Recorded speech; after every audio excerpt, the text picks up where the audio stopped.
Hello there. Welcome back to Oaktown Bricks. In this video, we're gonna be ranking the sets from worst to first. So let's get right into it. I guess that I should clarify one more thing before we start, and that is that I will not be including the Force of Creativity book in this ranking because it's not a Lego product. I mean, it is, but it's a book and not a Lego set, if that makes any sense. With that being said, let's get started on the ranking video. At number 7, I have what in my opinion will be somewhat controversial, and that is the pod race diorama. In my opinion, this set is really just 2 polybag pod racers with a glorified base, essentially. It's one of those things that I can imagine that you would kind of see at a convention and you would think, that's pretty cool. I mean, definitely not one of the coolest things that I've seen at a convention, but that's pretty cool. I don't know. I've never been to a Lego convention. I will go to Brickworld Chicago this year, which will be my first Lego convention, which I am extremely excited for that. But anyways, this set just feels like it's lacking something, and the quote is also not very iconic. I don't know what other quote that they could have picked, though. I almost feel like even though it would have not made much sense, "Are you an angel?" would have been kind of a funnier quote to have on that tile. It just, in my opinion, is a more iconic quote. And it would have been really funny to see that quote printed on a Lego tile. Next up, at the number 6 spot, we have the Commander Cody Brickheads. And this is a pretty nice Brickheads, but it looks a little bit weird, but honestly, I don't think that they could have done that much better. We've seen mock builders do equally about as good, and mock builders always do better than Lego set designers, not because they're more talented at building Lego, but just because they don't have the limitations that Lego set designers do. But anyway, even they weren't able to do really better than the official Lego set. So, I mean, it's just a pretty decent Brickheads. That's all that it is. It's actually not bad. It's actually pretty good for what it is. I do love that they included those 2 pieces to represent the Palpatine hologram. The way that they did the center ridge on the helmet for Cody is really great. Was just using that one piece.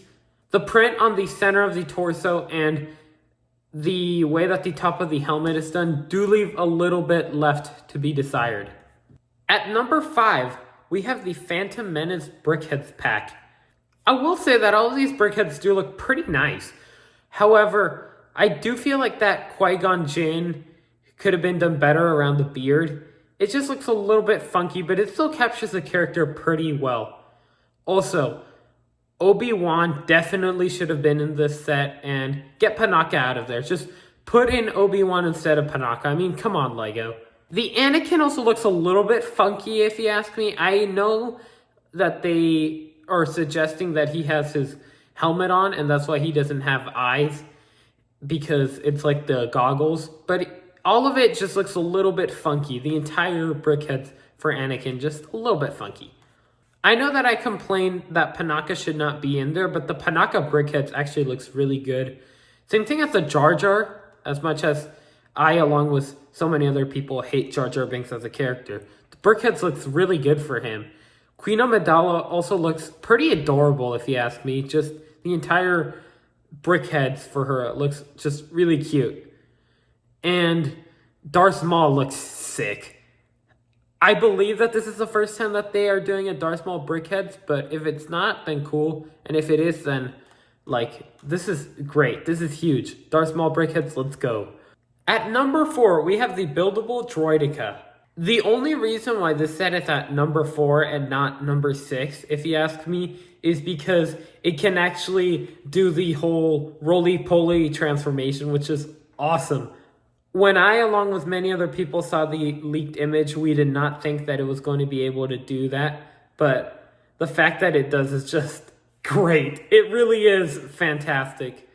It really takes this set from a mid set to it's pretty cool.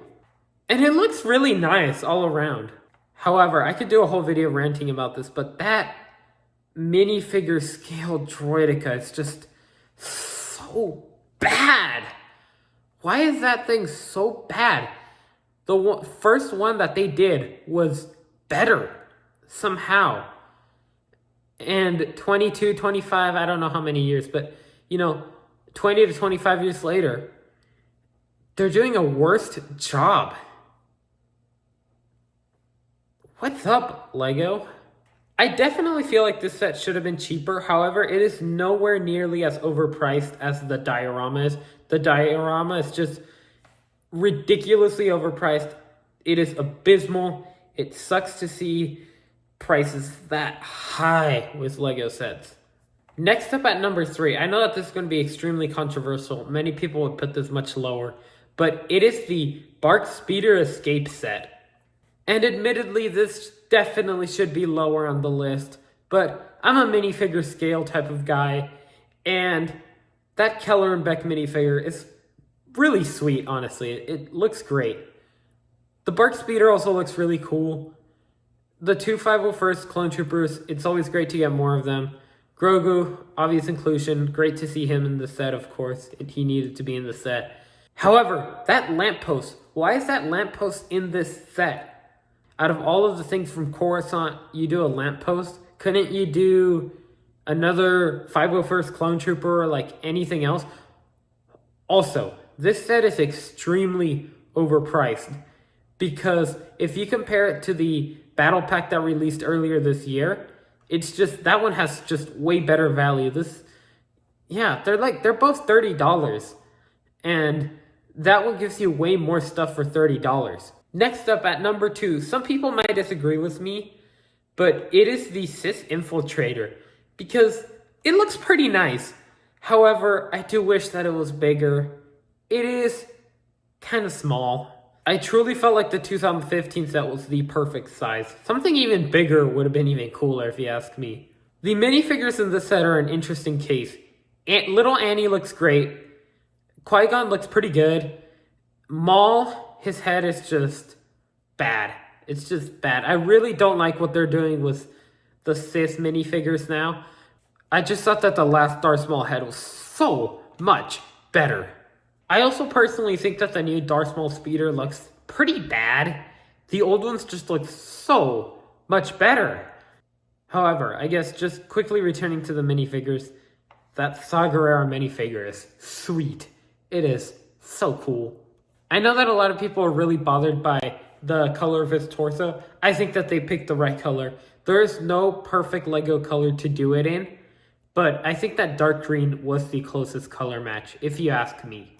And it's nice to get Saw Gerrera anyway. It's definitely really cool to get, I believe, our first Forrest Whitaker Lego minifigure. $70 for this definitely feels overpriced, but I feel like I've seen worse prices these days. And now it's time for the number 1 choice. At number 1, we have the UCS TIE Interceptor.